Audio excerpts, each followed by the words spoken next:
Welcome back to another amazing episode of the Beerful Hat Podcast.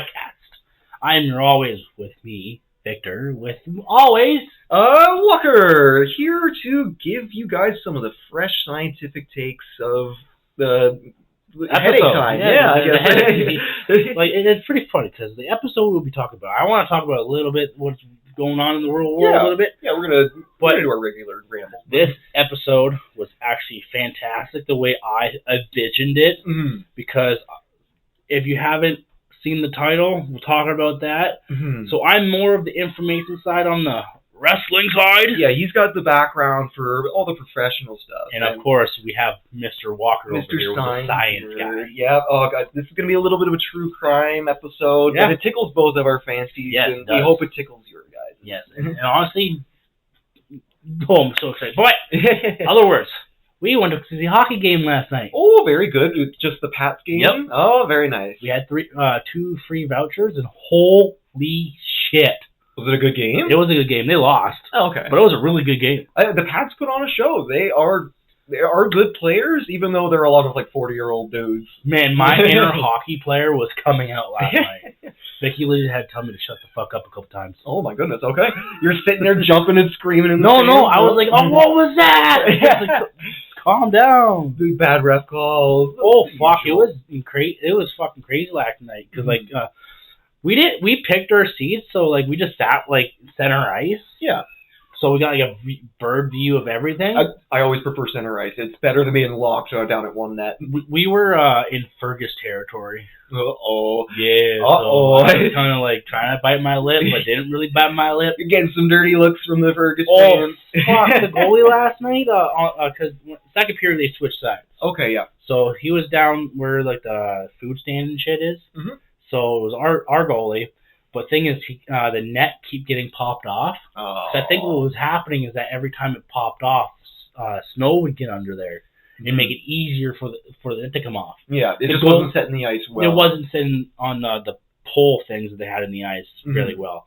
And oh my god, a fucking lady up top was like, "Randy, you're gonna call that? They're moving your net!" I'm like, shut the fuck up. They're not trying to do it on purpose. And you can see all the players are getting frustrated. The goalie's definitely getting frustrated because he can't control it. If the goalie bumps into it, he bumps into it. That's how it is. And that's it. The goalie's supposed to be in the net, and they're supposed to be wide. The fact that it is locked down is to make sure that the goalie can push himself up against the bars if he needs to. So when they did the third period, both refs just went to either end and checking the net, see if it moved. Oh man, but we saw one fight last night though, so that was fuck perfect. Fight on the ice, not in the stands. Okay, good. On the ice, it was. I was talking to the wife, and I'm like, yeah, I only wanted to come here to see a fight, and we can go now. There we go. But yeah, it wasn't packed I thought it would be. They're not usually super packed, but there's always a good turnout. Well, the wife said when she went to go watch the Pats, it was packed. Oh, okay. But I don't know. Maybe there's certain games that people really want to see. I think it's more of the playoffs people want to go see. Okay. Which, I told her that, we'll go for another date because we didn't have the kids with us. Oh. My mom came over with my sister and they watched it a little bit. Yeah. Nice. They didn't have an issue with it. So that was the big thing for our weekend. Oh, very nice. Which was fun. How was your weekend? Oh, my weekend's been pretty good. I'm out of work at the moment, but I'm starting my new big science-y job for the government later this month, so it's okay if I'm on a little break. I've been enjoying the time off, we'll say. Playing video games, watching movies, and just catching up on media. That's good. Getting my Warhammer on, losing every game of Warhammer this year. It's been a tough amount of D6 rolls. Our group laughs at me, and I laugh at myself right at this point. I am cursed when it comes to dice rolling. You just need to get you need to find a dice that you can kind of fuck with and get it on your side. Oh, that's it. I have 3 sets of dice, and no matter which one I'm using, they just roll poorly. No. And we've come to the conclusion that I am just cursed. Oh, fuck. Damn it. But otherwise, no, the week's been going good. Still building models, having fun. Oh, that's good. Preparing for the new year, which should hopefully prove fruitful as long as the world doesn't collapse. But oh, fuck. It's going to collapse. We're going to have World War III soon. Oh, God. Yeah. Another thing I want to talk about, because Trump just fucking announced that he was going to invade Greenland. Yes. Oh, God. The whole Trump thing with Greenland and going against NATO is becoming a little caustically dangerous, but yeah, if... He's waving his nuts. Yeah, it ain't looking too hot out there. Hopefully everybody can stay out of the mixture of it.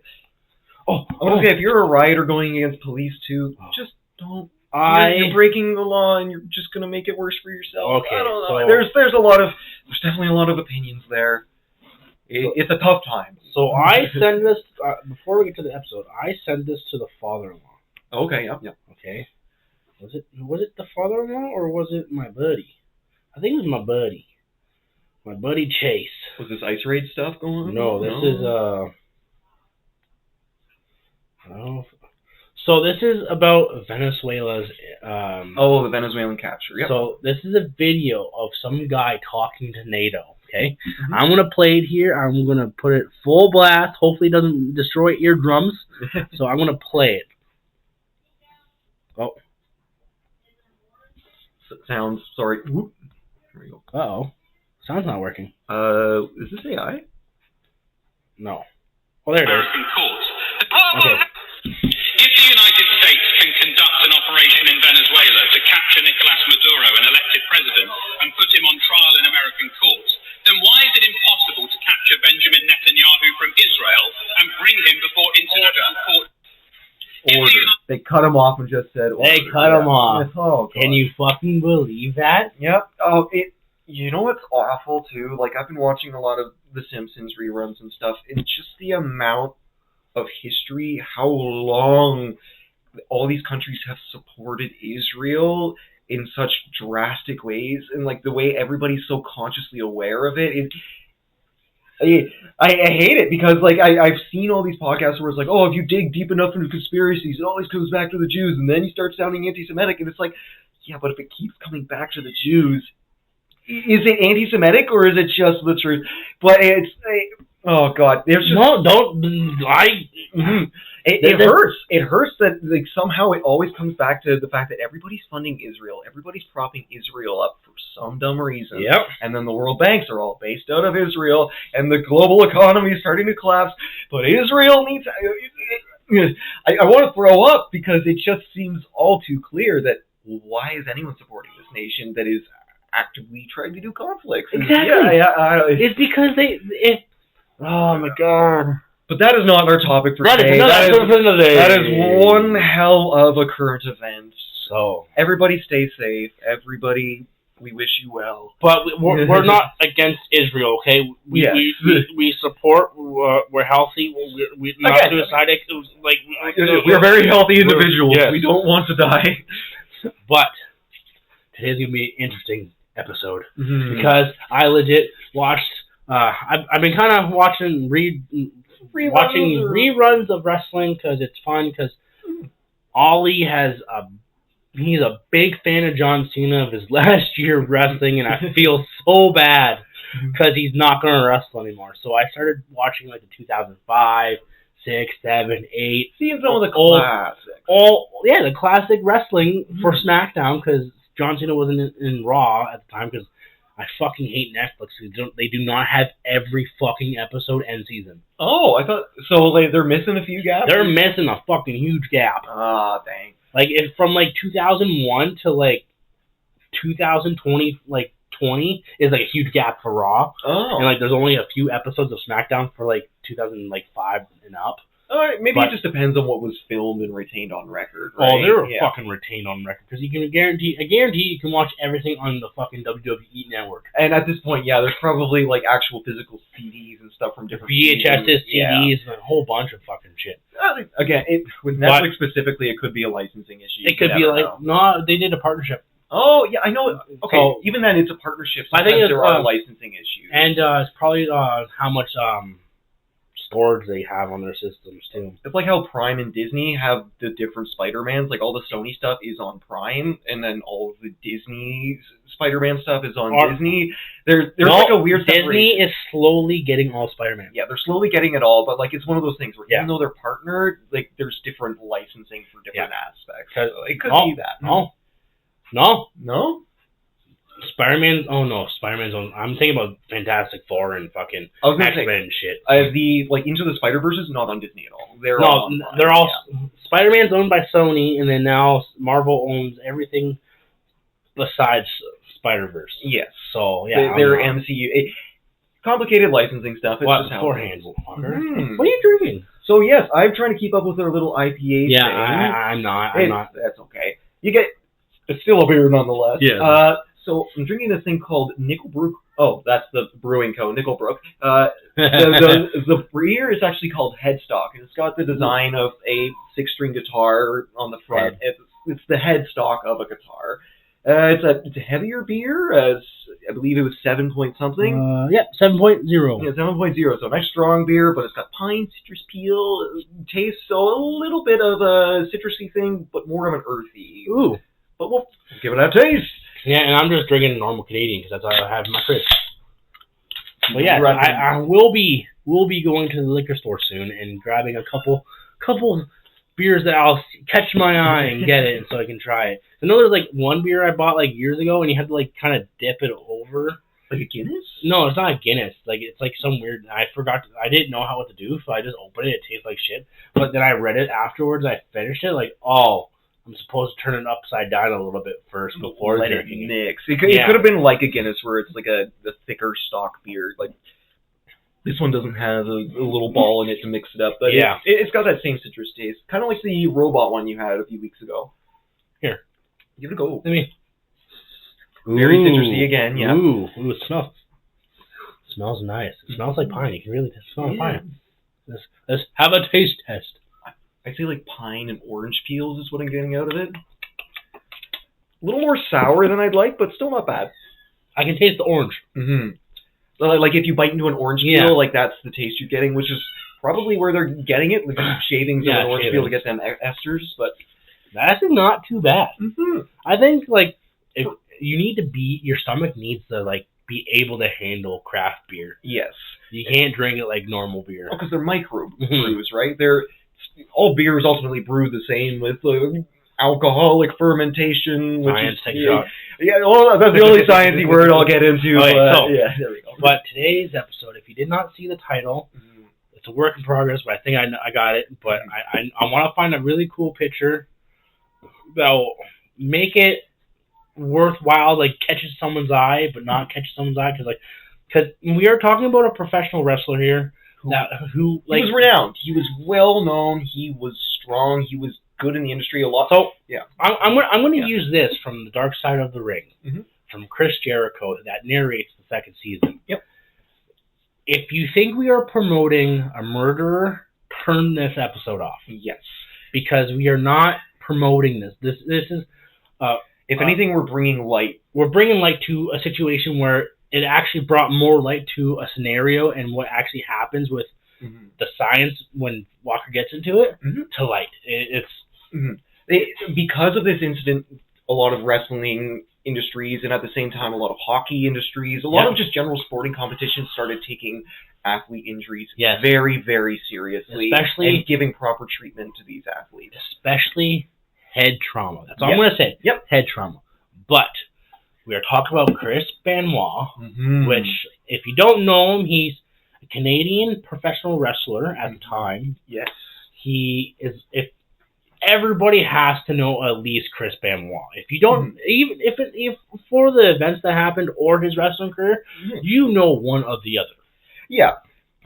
I did not know his wrestling names. I did see them. He went by two different ones, the Canadian Crippler and, what was the other one here? Dungeon. Oh, Dungeon, okay. No, trained by Stu and Bret Hart in the Dungeon. Sorry, that was early years. But he was known as the Rabid Wolverine and the Crippler or the Canadian Crippler. Yeah. Or as Dynamite Chris Benoit, he has won his first title. Oh, okay, there you go. So a variety of different names, but he had a 22-year-long career. Yes. Yeah.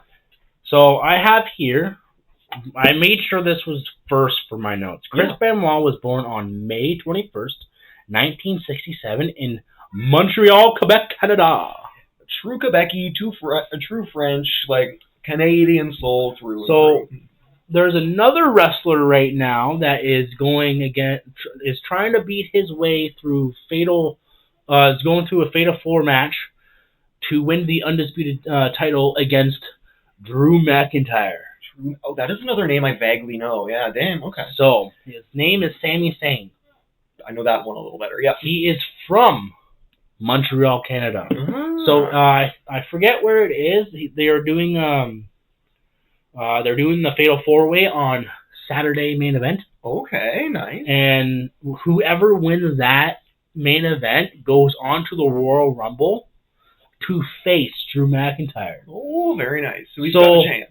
I made this joke to one of our good friends, Damon, at work, because I will be seriously sitting there, because it starts at 2 o'clock on January 31st. Why does it always happen on our D&D nights? Fuck! Yes. Yeah. So, I'll have it up on the phone. I guarantee it, I'll be going like this with my phone, playing Dungeons & Dragons, and keeping my eye on wrestling. And if I'm not paying attention, that's the reason. Hey, you know what? Sometimes the matches are just that good. You can't knock it. And this time, I am trying my best to keep up with every episode on Monday and Fridays. Right now, I'm not giving a fuck about NXT, because it's just too much shit. But Mondays and Fridays are always booked up for Raw and SmackDown. So I'm actually hyped to see what happens on fucking WrestleMania. Oh, yeah.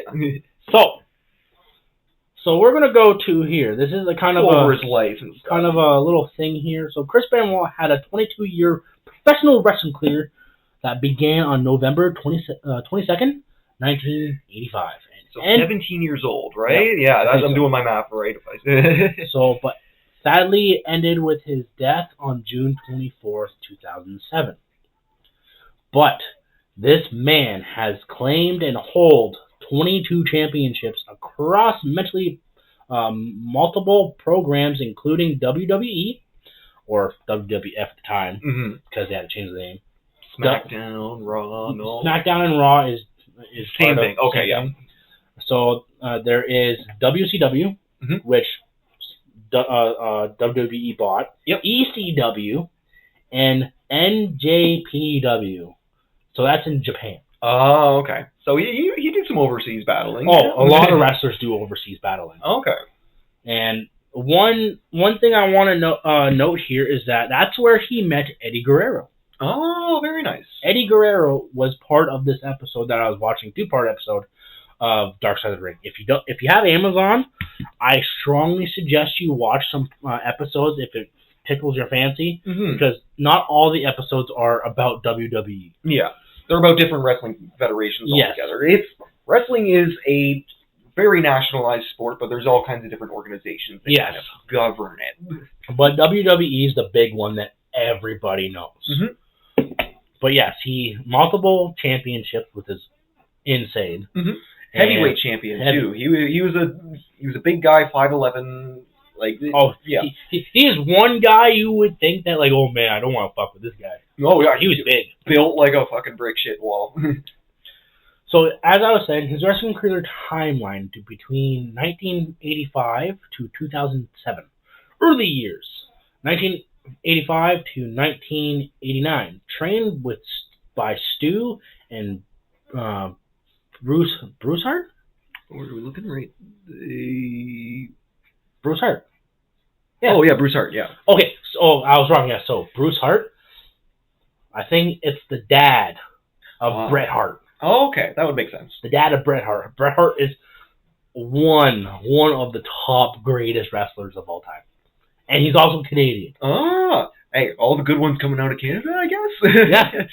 Yeah. So he claimed a mid-heavyweight champion in 1965. It's crazy. And then he went from 1986 to 1999. Bret spent nearly a decade in New Japan Pro Wrestling. Okay. So that's where he spent a good amount of his career in the 90s in Japan. So including that, highlights included winning the junior heavyweight championship in 1990. Okay. And then Super J Cup or whatever that is. And Super Japanese Cup, maybe. Yeah, maybe, I think so. And then he did a couple tag team matches in ECW when it was around. So that was fucking tag team match. And then before leaving due to visa issues. Your work visa being overextended. It was his tag team partner had issues. And then it goes to ECW. This ECW is when I think it was Paul Heyman owned it. Okay. I might be wrong. I could not tell you. But I think I'm correct, because that's when like Hulk Hogan, a bunch of other wrestlers from WWF at the time was going over there and like legit saying like Vince isn't doing what should be, blah blah blah. But after WCW got bought by Vince McMahon, everybody kind of like came back. Okay. So he won the WCW World Heavyweight Championship July 2000, and then left the company the next day. Oh, okay, I got my win. See you. Exactly. So now he goes to the WWE for the remainder of his wrestling career before his death. Yep. So Brett, fuck me. Okay. Chris Benoit quickly became cornerstone of WWE television wrestling scene. His career peaked at WrestleMania, I think 20. Okay. 2 X's is 20, right? Yeah, X is 10, so it should be 20. Okay, so... Oh, yes, it is 20. Okay.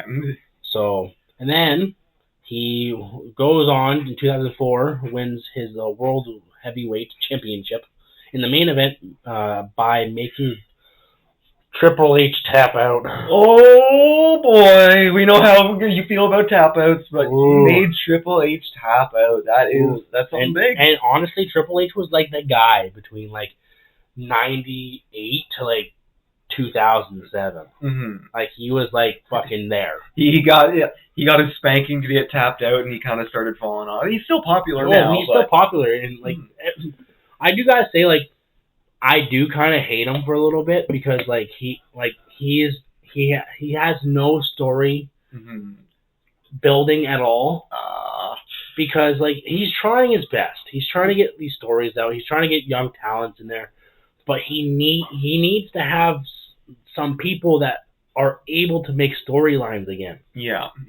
And like I honestly thought like someone would be like it'd be like Hulk Hogan, the Iron Sheik. So like American hero versus like a villain from overseas. Yeah, give him a good chance to play heel, sort of deal, right? So I think because me and Chase were talking about this at work is that AJ Styles should be the American hero that everybody needs right now against Gunther that tapped out John Cena. That makes sense, yeah.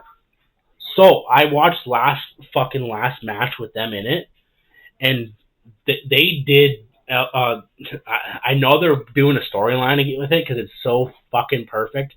So he legit did a promo saying he's going to tap out Gunther.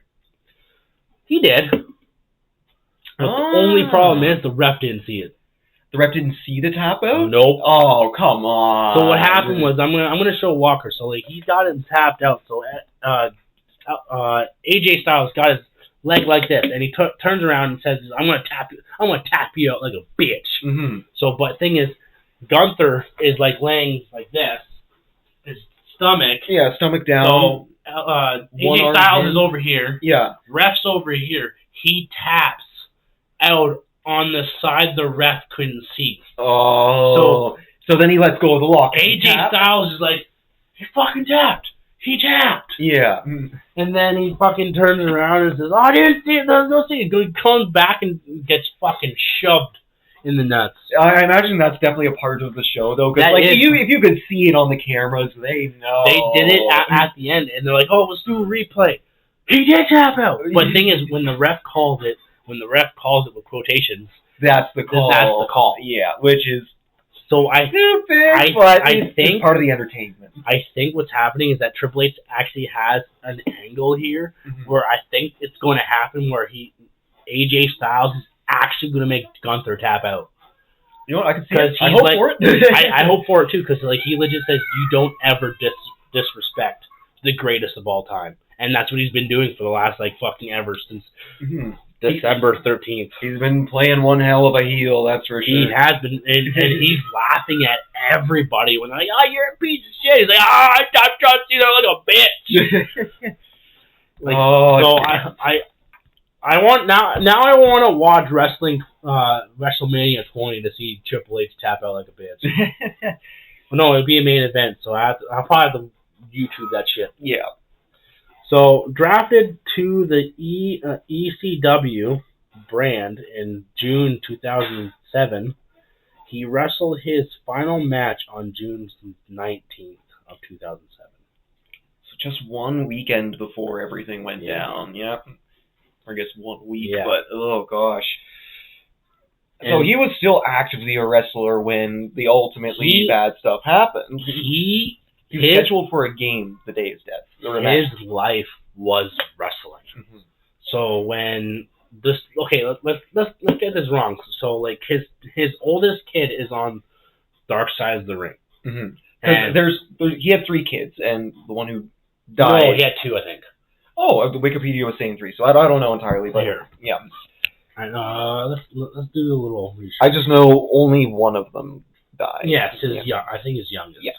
His youngest died. Let's do a little thing here on Google. We'll make sure, see how many kids he actually has. Here we go. Kids. So he had, yes, you are right. Okay. 3. But obviously you don't hear about the kids too much. No. It's a little bit of a tragic scenario, and I imagine they don't want to be as connected to it as WWE doesn't want to be connected to it. Yeah. No, not at all. I didn't even know he had a daughter. Oh, I did not know that either. Okay. I did not know he had a daughter. It was all from his first marriage. Okay. Oh, okay. So not with his wife Nancy at the time. Not with his wife Nancy at the time, because his oldest son too is David Benoit. Is also from his first marriage. Okay. So second marriage, obviously people don't get together sometimes. Yeah. Sometimes divorces happen. But it can affect the lifestyle, right? No, not really. Oh, okay. Because when I was watching the show, it brought a lot of information to me, and it's his stepmom did not treat him like a stepkid. Oh, okay. His stepmom was very heavily involved in David's life. Mm-hmm. Wanted David to be in family functions, just between wrestling and family life. Chris Benoit, he was a pretty good family man. He was a really good family man. Okay. When he was off, not doing wrestling, he was focused on family. Mm. Let's get that one thing clear. He was focused on family when he wasn't doing his job. Mm-hmm. And that's it. The dude clearly had 2 major focuses in his life, and it was wrestling and family. And his sons, so his oldest son and his youngest son that passed away with the tragedy, looked exactly like him. Oh, okay. Holy shit. Uncanny resemblance. You could, I guarantee if you saw him across the street, that's Chris Benoit's kid. And honestly, watching him tell his story about his dad and what happened is you can see he was really hurt. He was caught off guard by it. It was something that nobody ever really expected because he had a reasonably good home life. Yeah, he had a very fantastic home life. Mm-hmm. He said in the episode that his dad was his hero. His dad is still his hero because he doesn't look on. Because what he made the point is that everybody looks on the bad side of this. Yeah. No one ever remembers what he was like. Oh, and that's it. When I was doing this research here too, everything you see talks about his murder. Everything talks about his murder-suicide. And it's, unfortunately, the first thing you see when you look up to him, or look him up online, because as I was reading through Wikipedia and stuff, no matter what, he has a great career. 22 years of just excellent fighting, lots of championship titles. they all got overshadowed by this one thing, and it's tough because you generally had a good legacy, and I think you mentioned this a little earlier, but you need to separate the person and what they've created, what they've done from this one potential act. It's like with Michael Jackson. He's got great music. He'd like to hang out and potentially do some weird stuff to kids. Well, that's another episode I want to do, because there's a lot of weird shit with that. Oh, God, a lot of payoffs, a lot of just like, oh, no, I have your kid do a sleepover with me, here's a few $1,000s. but there's, I don't know, because there's things where, Macaulay Culkin came out saying, yeah, we didn't do anything. Mm-hmm. And that's it. It really just depends. It sucks that one very big and kind of, it was a rather heinous crime. Yeah. If nobody's saying that what he did was right, it just sucks that what was a career of a lot of good, what was a rather amazing guy, immediately got overshadowed by just one big event. So, Chris Benoit's personality outside of wrestling, the wrestling ring, varies between quiet, professionally, or what was that? Dedicated professional. So he probably used a lot of professional language, not just outright running around swearing like a dirty hick. So what I've gathered through my information and watching that, he was very, very well mannered. Mm-hmm. He was someone that you can probably talk to. Yep. And he did not hide anything. He would be straightforward and tell you what was on his mind. That's what I got. Mm-hmm. And honestly, I can see that. Yeah, it makes a lot of sense. You're in a professional fighting career. Why fight with words when you can just be direct? And that's why a lot of these guys tend to be more stoic and reliable in that sense. So, the one thing I want to say before we get into the nitty-gritty of the events. Yes. So, what really got him to spiral really bad was the death of Eddie Guerrero. Oh, okay. Because him and Eddie were best friends. Mm-hmm. Oh, it makes sense because he got him from Japan into American wrestling, right? Well, Eddie Guerrero is from Mexico. So he was doing the Mexican and he helped his career out. They were very much intertwined. Oh, intertwined. Yeah. And they would hang out together. Their wives would hang out together. Mm-hmm. And it was just people would say it was the best romance that you would ever see. Okay. And so what happened was that it was a very, very bad foreshadow, because when Eddie in the wrestling ring was faking a heart attack. Oh, okay. That was part of the gimmick. And this was his last match before it actually happened, kind of deal? Oh. A couple weeks before his last match. I might be wrong. Whoever is out there saying, oh, he's a piece of shit, please email the podcast. Correct us. I'll do it. Yes.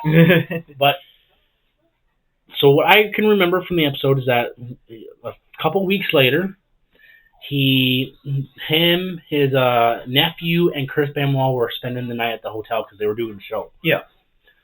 So his nephew got a Chavo or whatever. I forget how to say his name. Mm-hmm. But he got a phone call from the desk saying, hey, your uncle didn't wake up to his call, because I'm guessing you're able to can you have my alarm go off on this time, call me or whatever. Yeah. So it didn't go off. There's probably some contact between the Federation and So they got to the door, they knocked and all that, and they opened the door, and Eddie Guerrero was on the bathroom floor with his toothbrush in his mouth. Damn. So genuinely, he suffered a heart attack. No, cardiac arrest. Same thing. Okay. Yeah. So he suffered a heart attack, and the worst part of it, his nephew was holding him in his arms. Oh, it's never a nice spot to be, but no, and then he called down to the desk and we need paramedics, we need blah blah blah, and is Chris Benoit down there? Mm-hmm. And he's like, oh, where are you guys? What are you guys doing? We gotta go. He's like, we can't go. Yeah, Eddie's passed away, and he's never heard a wail from a grown ass man before, and he heard it that day. like a genuine like cut to the soul. Like it hurt this man. They were best friends. It hurt. Like it's like taking like seeing like your brother that you've been like around for like 40 years and like you watch him die in front of you. Yeah, it's morbid. It sucks to lose someone you care about. It sucks to lose somebody who's been there for you on top of cared about. Like and there's layers to it. But what really hits home with them is that Eddie Guerrero was actually religious. Oh, okay. So Chris Benoit got on the religious bandwagon with Eddie Guerrero. So they had that also there's that too. connection as well. Yeah. And he would apparently go over to Eddie's house and cry on his side of his bed. He would go up to his weight room and just sit there and cry. Look, it sucks. You're in an environment that was everything reminds you of the guy who's gone, and but there's more to it when we get to the science. Okay. So we will get to the meat and potatoes. I gotta ask, do you know when Eddie Guerrero died? Was it also 2007? I believe so. Here, we'll see if we can look it up here. I might be wrong, but like it was another big thing in wrestling. Eddie Guerrero's death. You're faster with it. I just used the voice thing. I don't like. November of 2005. Okay, so 2 years before this incident. Yes. Yeah. So a little here, Minneapolis hotel room. He was found unresponsive by his nephew, Chavo Guerrero, after missing a wake-up call. So as I said, with his his toothbrush in his hand, not his mouth. That's my bad. Still, it was very clear he had a heart attack. Well, just brushing his teeth. Yeah. I also forgot this. He was overcoming substance abuse. Substance abuse. Okay. So his body just basically gave up because he wasn't doing a whole bunch of drugs anymore. Oh, that's it. There's a lot of science behind it, but essentially when you go cold turkey off a bunch of things, your body won't be able to cope as well, and you're going to get some malfunctions. Yeah, and like, because they also explained that in the show too, that like he was like really into drugs, alcohol, and his wife legit turned around. If you don't smarten the fuck up, I am legit leaving you with our kids. And like, that's what he did. He smartened the fuck up. Yep. And that is one thing I was seeing when I was doing my research, that Benoit wasn't necessarily super good for drug use himself, and up until partway through 2006, he was still consuming illegal drugs, not we'll say admired by the Wrestling Federation, and he started to quit more in 2006, likely after seeing Eddie's death. He wanted to not be on these illegal substances, which a lot of them were simple, like prescription meds that he was getting without prescription, but it's, no matter what, you're still doping yourself up. Yeah, and when you quit, your body will never be the same. Because you do long-term damage to your body, and a lot of the time with these drugs, like the dependence will be enough to cause physical damage that doesn't get healed. Yeah, why do you think I'm not stopping drinking energy drinks? Because if I like legit stop, I'm gonna have a heart attack. Well, no, caffeine's what's keeping your heart pumping at this I point. guarantee my blood's legit just different flavors of like Rockstar and Monster. All right, give me a bite. So, the events of June 22nd to 24th, 2007. Involving professional wrestler Chris Benoit. So, Friday, June... I got a timeline here, which is fucking amazing. No, that's good. I love this whole new Google mode thing, because it is perfect as fuck. It does a summary of all the research I needed to do. And, like, you know us, we don't really like to do research. Like, especially me. Yeah. Walker's different. I'm a little bit of a research hound. I went through university without AI, so I'm used to doing the source finding. But I'm, like, more of a watch and listen kind of guy. I'm not more of a reading dude. But, timeline of the incident. So, this is leading up to the deaths and suicide of Chris Benoit's second marriage and his son. Yep. Friday, June 22nd.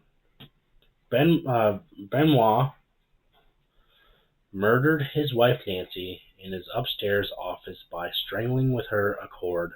I believe it was a phone cord. And her limbs were bound. Yep. Her body was wrapped in a towel, and a Bible was placed near her. Which if we're thinking about Eddie and how Chris Benoit started really getting into religion after the fact, it seems all too convenient that a Bible's being placed next to the body after it's been bound and wrapped. Keep going. Saturday, June 23rd. Mm-hmm. Benoit murders his 7-year-old son, Daniel, by suffocation while the child laid. The child was sedated and placed in its bed. Mm-hmm. Like Nancy, a Bible was placed by Daniel's body. Mm-hmm. That was one of the hardest things I had to listen to during that whole episode. Yeah. Because, like, having kids, it brings a whole new meaning to protector. Yeah, and it's horrible. Like, we've done 1 or 2 true crimes where individuals have murdered their children, but this one, it seems so out of nowhere. He loved his family, and to kill... It was a 7-year-old. His youngest son was 7 years old. 7 years old. It's morbid. It really sucks. And on that same day, you have that weekend communications there. Weekend communications. Throughout the weekend, Benoit sent... Erotic messages. Erratic messages, and made phone calls to colleagues claiming his family had food poisoning to explain his absence from scheduled WWE events. And there's one voice-recorded message that's on Wikipedia. I won't play it for you because it's from 2007. It's very grainy, and our mic won't be able to pick up a lot of it. Just because I had trouble listening to a lot of what it said, but from the closed captions, it was sent 1:57 p.m. on June 23rd, same day his son was killed, and it was to one of his fellow co-workers, wrestlers, to Parker, regarding a situation where there was alleged mistreatings in different work dealings. So just work talk, shop talk, where it's like, oh yeah, I'm just talking about the games. We're talking about wrestling. So the one thing I will say, every marriage isn't perfect. Oh no, marriage is an institution that you need to work towards. It's something that both parties need to be involved with. So there's multiple people in Chris Benoit's life that knew that him and Nancy weren't seeing eye to eye up to this point. Yeah. There's a lot of conflict, but they were trying to, they fought, but trying to work through it. And that's it. Couples fight. It's how it is, unfortunately. So, regarding to that, Sunday, June 24th, early in the morning, Benoit sends 5 cryptid text messages from both his and Nancy's phone to co-workers, 4 which simply stated their home address. Okay. So that's kind of odd. Yeah, but he was signaling, but not signaling. Okay. Later that evening, he commits suicide by hanging himself on the... It was a lateral pull-down machine. Wow. So, for those who might not know what a lateral pull-down machine is, if you can imagine sitting on a bench, you reach your hands up and you grab a really long bar and you pull straight down. That's what the machine is, and it's got some cords that are connected to weights. So, that's what they have gathered for what happened. Mm-hmm. Discovering and responses. Yes. Monday, June 25th, after being alarmed by... Well, he didn't show up to his event. Concerned co-workers who received the strange text messages. Hello there, I am Victor from the Beer Floor Hat Podcast. Are you having troubles of picking out gifts that you want something to mean something? But I have a thing for you. I partner up with somebody at work, and his website and Instagram page is called It's Right Here. He does vinyl design, wood jewelry, which is pretty cool, and keepsakes. Keepsakes like Christmas stuff, stocking stuffers, birthday things, whatever you think. He's done a few things for me, and they are amazing. You guys need to go check him out. I'll send a description below. But let him know that the Beer Floor Hat Podcast sent you there. So in other words, let him know to stay frosty. So the Fulton County Sheriff Department. I'm an idiot. I'm sorry. The 3 hour.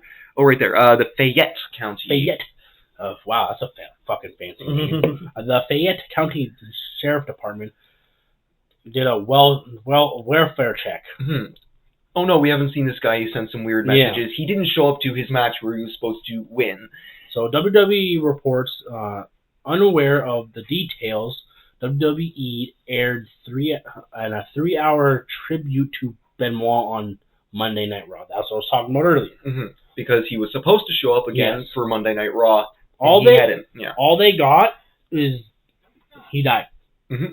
So before I get to it, so they played a 3-hour tribute in place of his match. Yes, going over history and stuff. It's 2 minutes. I have a phone call of what happened. It's public knowledge, not secret. Easy to find, yeah. Easy to find.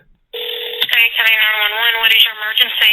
I'm at 110 Green Meadow Lane, and they asked me to hop the fence because they have attack dogs, and I went in and the little boy and the mom are dead, and so I ran out to scream to them, but then they went in the house and they haven't come out yet. Are they okay? Have you hold on just a moment.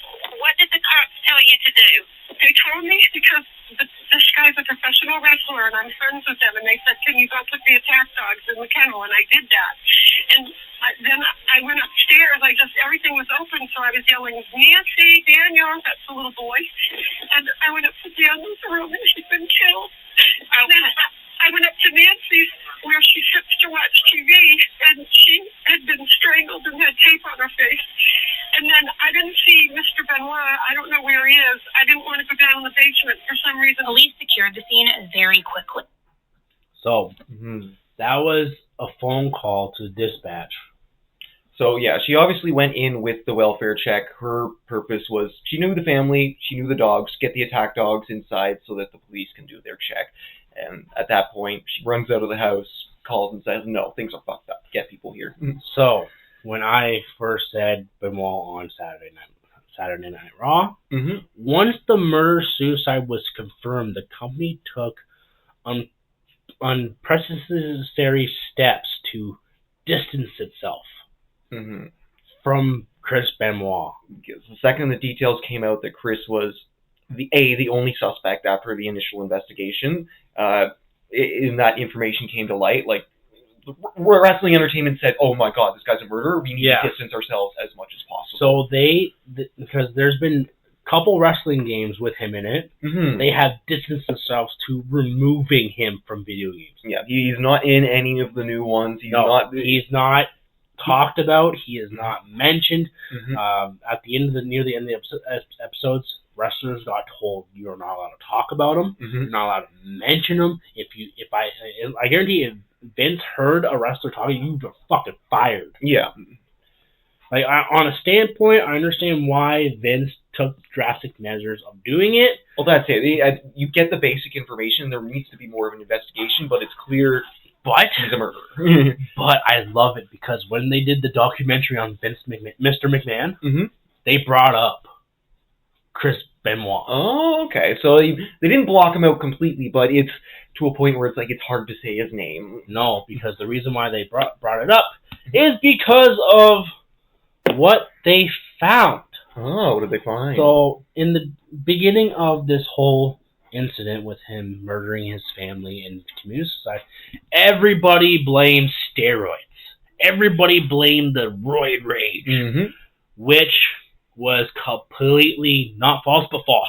Yes. So I read through the autopsies, and I have a little bit of information. You do have the toxicology stuff here. That is important because, yes, he did still have synthetic testosterone in his system at his toxicology report, which is indicating that he was on some sort of steroid, on some sort of artificial steroid, but the levels in which they found it in his body weren't enough to cause him to, in the autopsy report says, the levels are not enough to be associated with roid rage, where you're out of control. Like, this is where I want to say, Walker, take it away. So yeah, as I read more into this case, it was like, oh my goodness, like these are all some weird facts. Like, there's definitely some possible conspiracy because wife is killed 3 days, son was killed 2 days, and he was killed on that 3rd day, and then police come in the 4th. So it's interesting that over this 4-day period, their investigators were quick to say, no, we're ruling out all other suspects. It's clearly Benoit. So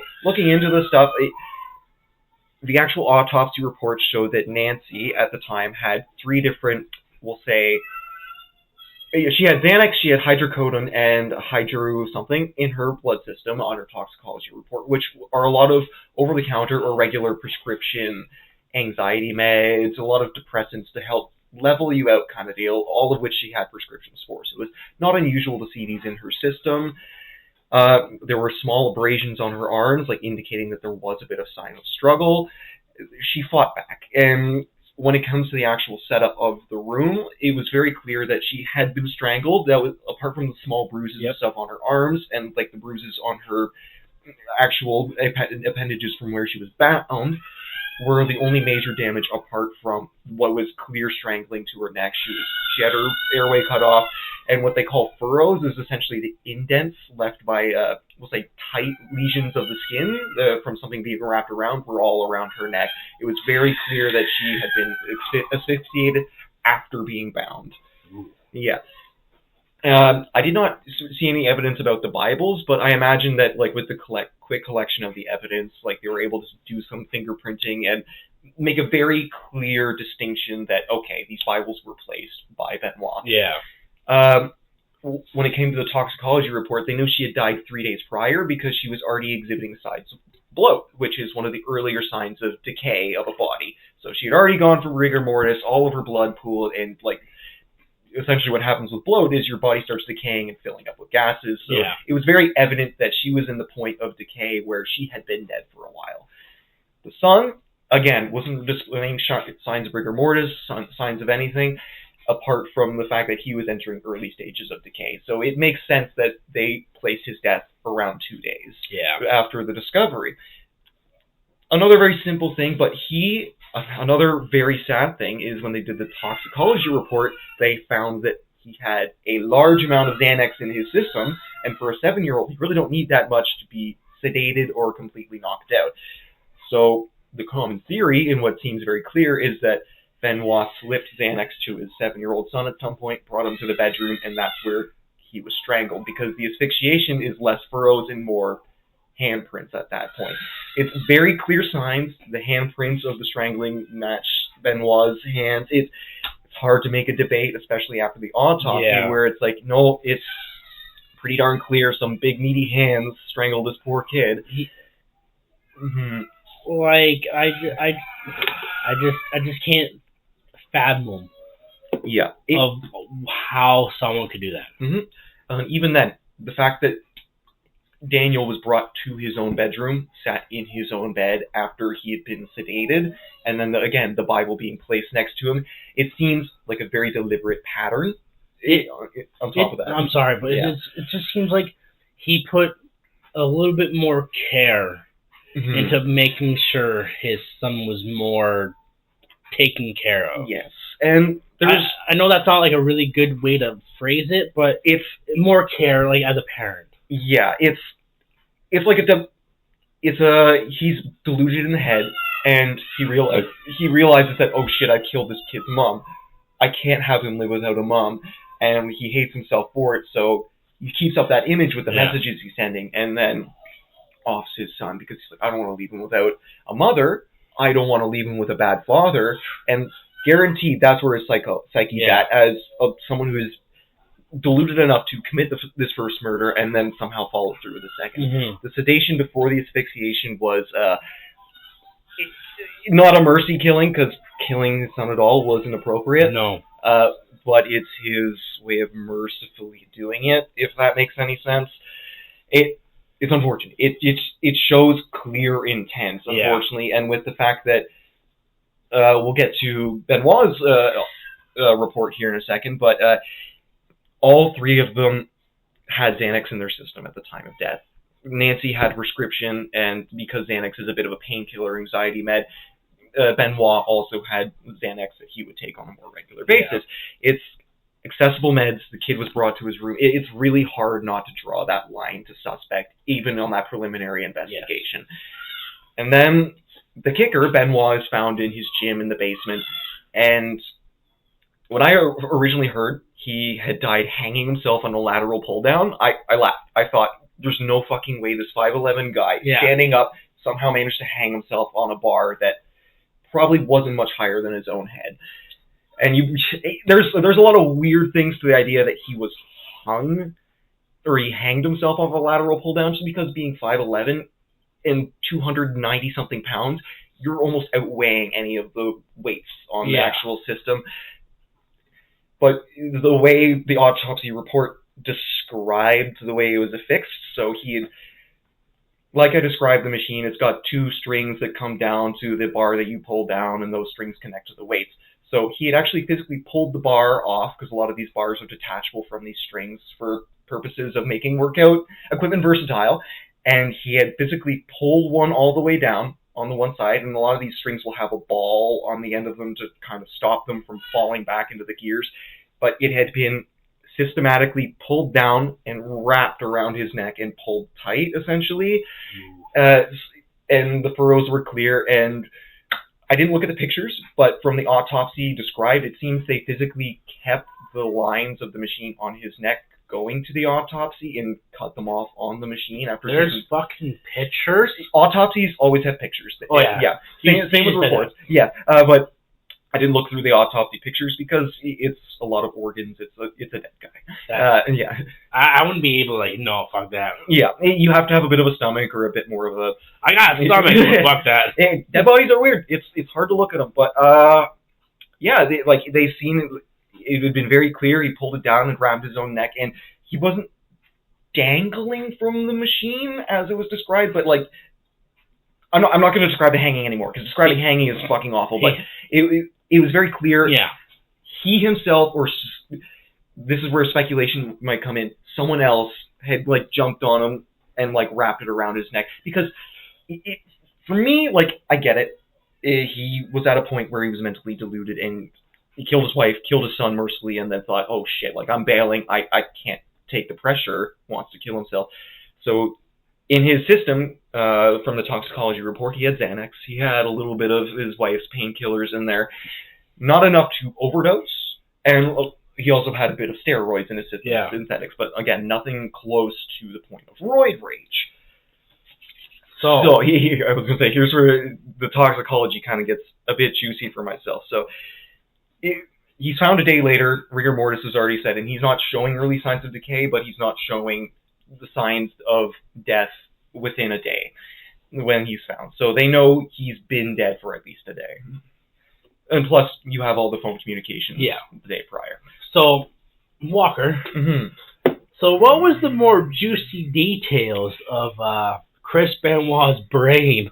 So yes, they did an autopsy, like I said, but they specifically were looking into the trauma of these injuries, because apart from the strangulation on the neck, he had a few abrasions on his arm, a few bruises, which are consistent with a scuffle or a fight, but the wife exhibited the same sort of bruises. It makes sense that he might have obtained them through that. But when they looked at his brain, the one thing, the famous I don't know the name of the neurologist, but it was a specified neurologist, who does autopsies on brains, studies them, expert in his field in all regards. When he looked at this brain, he examined it, and he said, this is insane. This 40-year-old man, he was 40 when he died, I believe he was 40 when he died, was showing signs of neurological damage, white matter scarring. So I say white matter because that's where your brain tissue does a lot of your, we'll say, cognitive thought processing. There was a lot of physical scar damage to that, to the point where his brain looked almost identical to an 85-year-old Alzheimer's patient, which means this guy, who had severe head trauma injuries all throughout his life, and at 40 years old, had brain matter in nerve tissue that was damaged to the point where he had lived almost 2 lives. So, yes, I wanted to wait until we started talking about his brain. I'm going to tell you this right now. I'm going to stretch the episode a little bit. I was going to say, there is one more thing with his brain. They straight up did diagnose him with dementia. So, a specific type of form of dementia, as well as a few other brain disorders, but severe brain damage beyond what any person should have at his age. So I'm going to ask you this question, Walker. Did you ever watch wrestling back then when they Okay. The hits were a lot bigger. The showmanship was a lot more there. I'm going to ask you this question. Did you ever see anybody grab a chair? Yes. Where did they hit? Boom, right over the head. Yes. Most of the time. It's right there, and they're metal folding chairs. So, they ain't fucking cushions. The reason why I said in the beginning of the episode, I wanted to wait to say this, because when we were talking about Chris Benoit's brain, if you watch Dark Side of the Ring, they'll mention it, and if you watch Mr. McMahon, they made it a big fucking clear that after this incident with Chris Benoit, there is no longer allowed to have headshots. Which makes sense, because after this, there was a whole thing. It's like we were saying early in our episode, like there was a lot of reform within hockey, a lot of reform within other sports, because they were noticing these athletes having severe injury. Yep. You want to know who started noticing these things in athletes? Sure, let's hear it. A professional wrestler. See, it makes sense. I forget his name. If you want to look him up, I'm not going to do it right now. But he was a wrestler. He had 6 concussions. And he knew something was kind of off, and like it destroyed his career. He wasn't able to wrestle anymore. But he was noticing that when professional like football players at the time were dealing with head trauma, committed suicide, committed horrific like crimes. Because a lot of the time, like been noticing patterns. So I'm guessing, so if you watch Dark Side of the Ring, he sat down with Chris Benoit, and Chris Benoit came to him like, how many concussions have you had? He's like, roughly 6 or 7. Almost too many to count, really. Yeah. Not too many to count, but it's... For this wrestler that started this program, he said like 6 or 7. That's why I had to stop wrestling. He's like, why? What are you talking about? Like, I think I've had a couple of concussions. Like, how many do you think? More than I can count.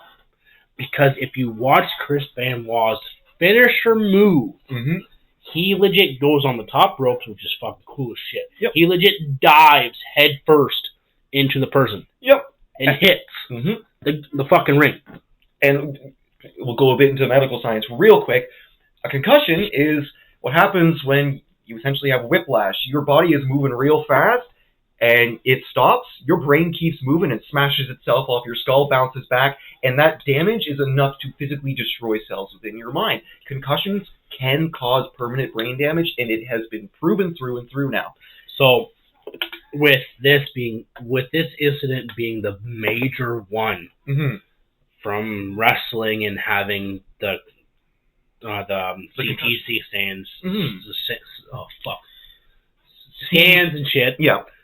Wrestling legit stopped headshots altogether. I'm going to say this. There was, I think it was The Undertaker and Triple H. This is where Triple H just married Stephanie McMahon. So Triple H and Undertaker's like, you know what? Let's fucking just do headshots. Yep. Your father-in-law won't care. Oh, God. Yuck.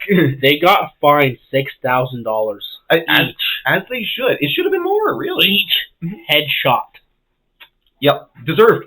Fully fucking deserved, because everyone has woken up to it at this point. Like, to the point where any sort of injuries with most sports, you are sitting out until you are fully recovered. They do not want any liability, because it has been proven time and time again that if you bring these people back too early with an injury, it is going to cause chronic injury, chronic conditions that will get only worse. And that's what they saw with Benoit. He had dementia. He looked like he had Alzheimer's.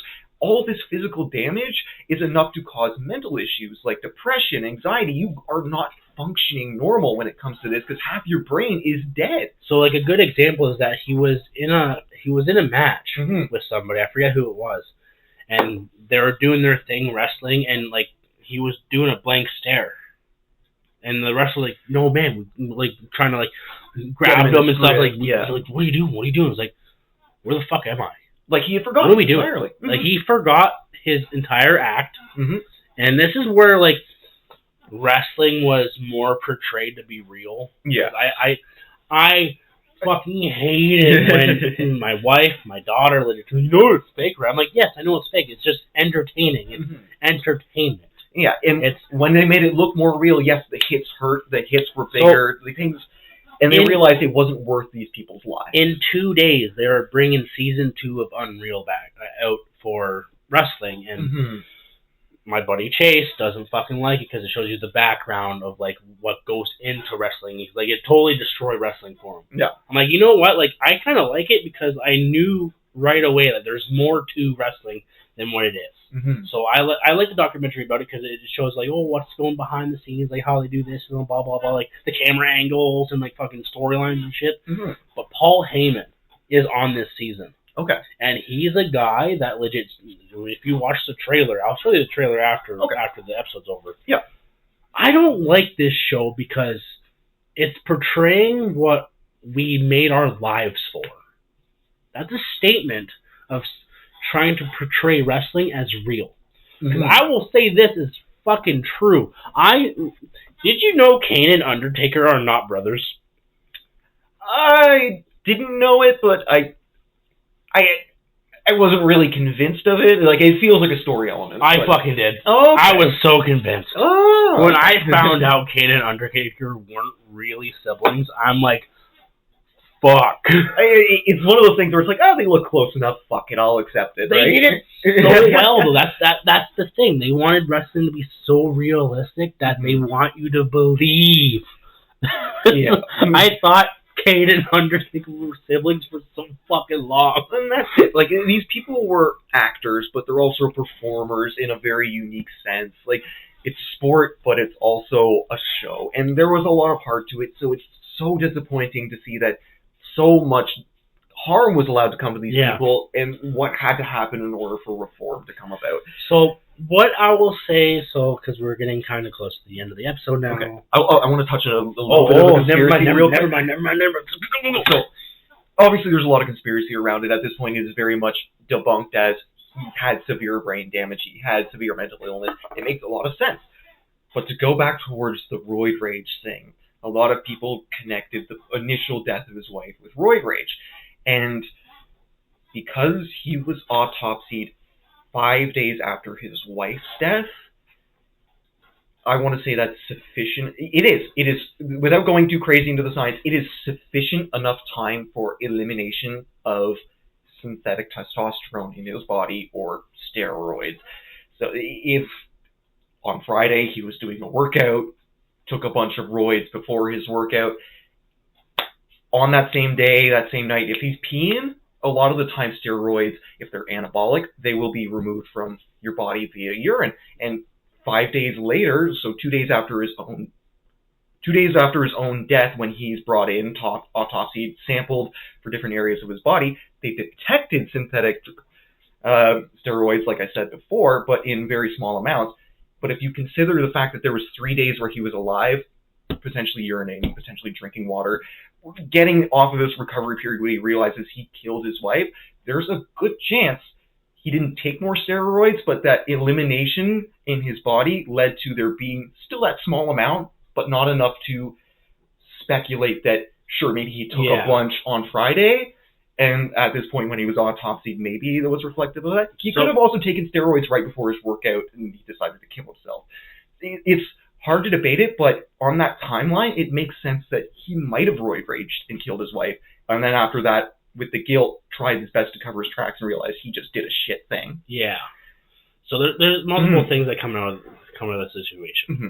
But with the roid rage, in combination with the brain defects, it makes a lot of sense that it very well could have happened. But it's not solely the roids that did it. So that's my little bit of conspiracy. The one thing I will try to say here is, like, did the cops, like, when they did their whole sweep of the house, did they find any steroids in the house?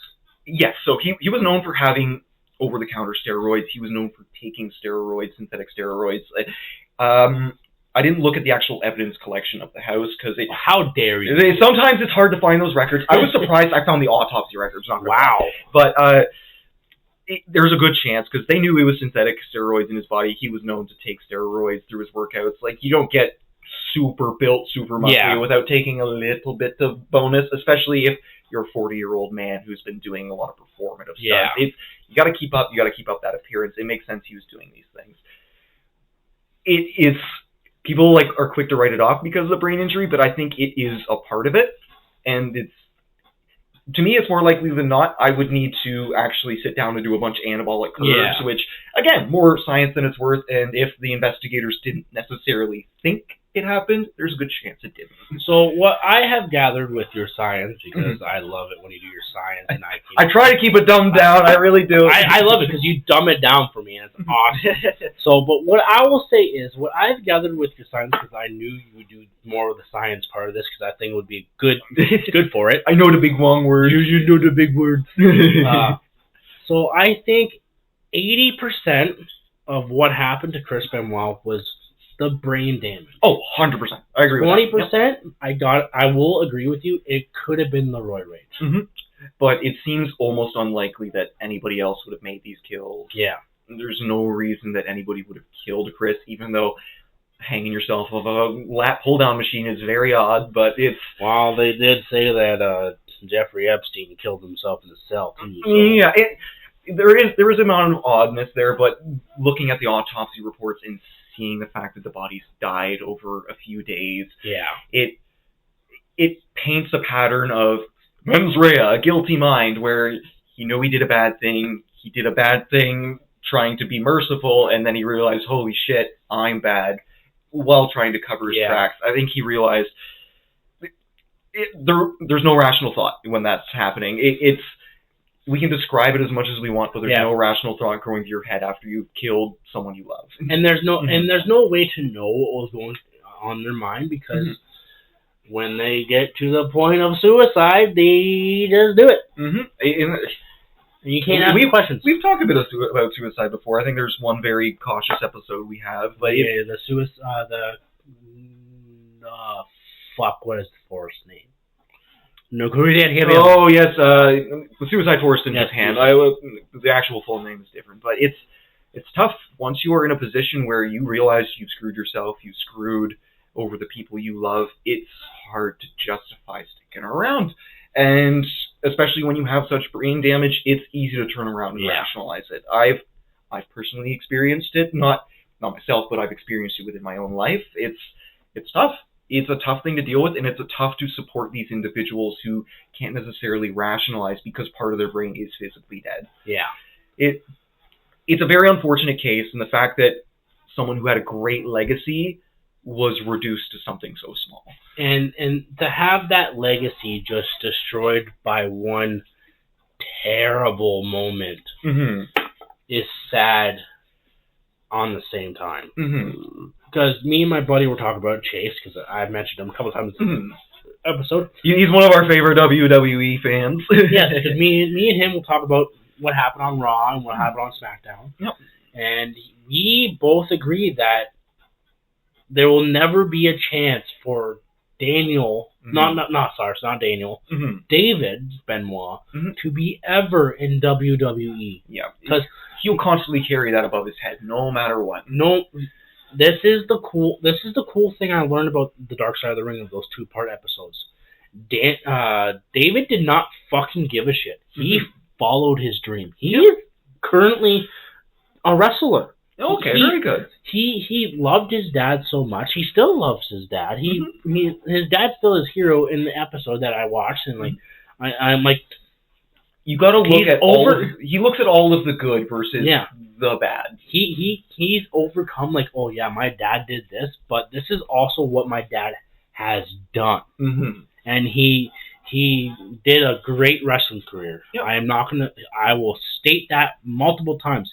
He was a fantastic wrestler. He took his job very seriously. I got in the episode, if him or someone messed up in a match, he would discipline himself. He would do like 1,000 fucking squats and shit because of how dedicated he was. Yep. He was, what I've gathered, he was a awesome family man. He prior to the events, he was very, very family oriented. He was involved in, again, the 2 major things in his life were family and wrestling. Yeah. So if you guys are listening to this episode and you guys we are promoting this dude as the greatest thing, it was one event that destroyed everything.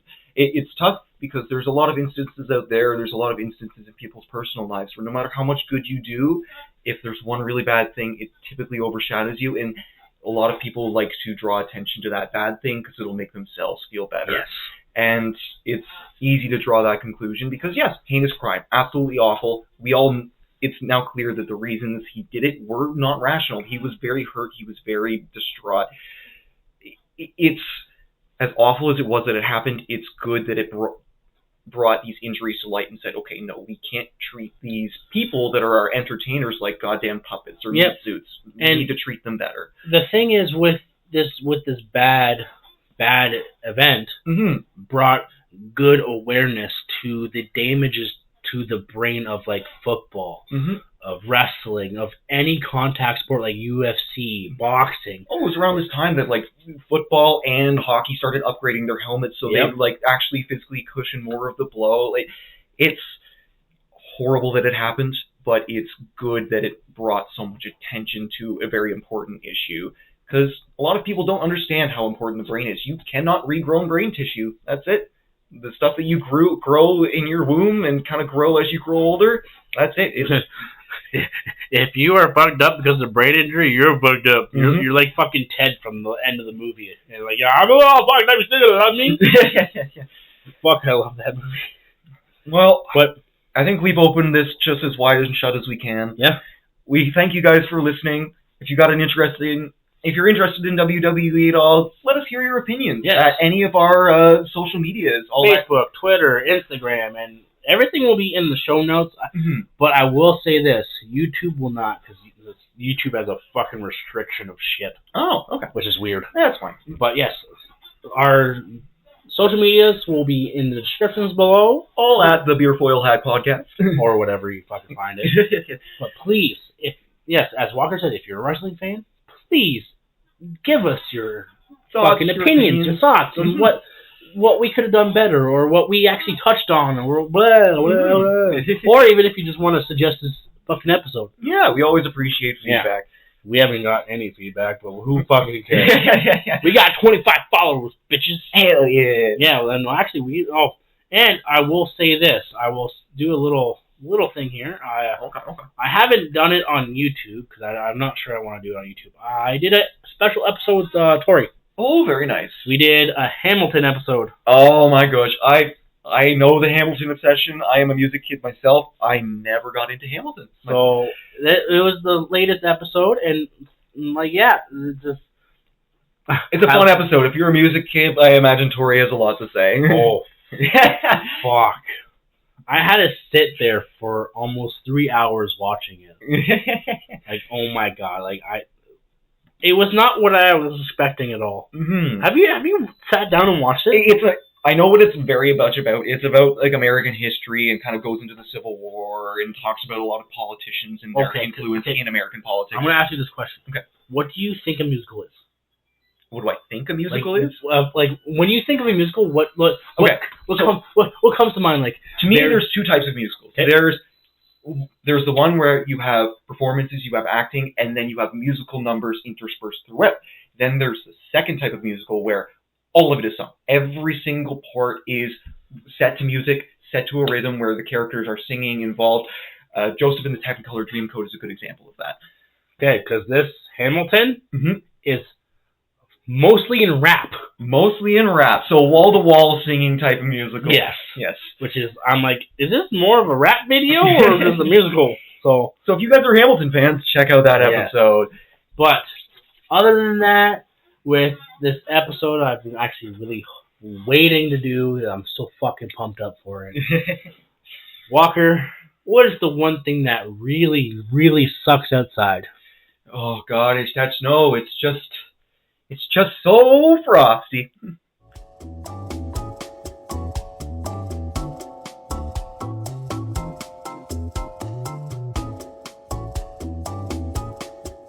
Staring down, the cat's the biggest pussy in town.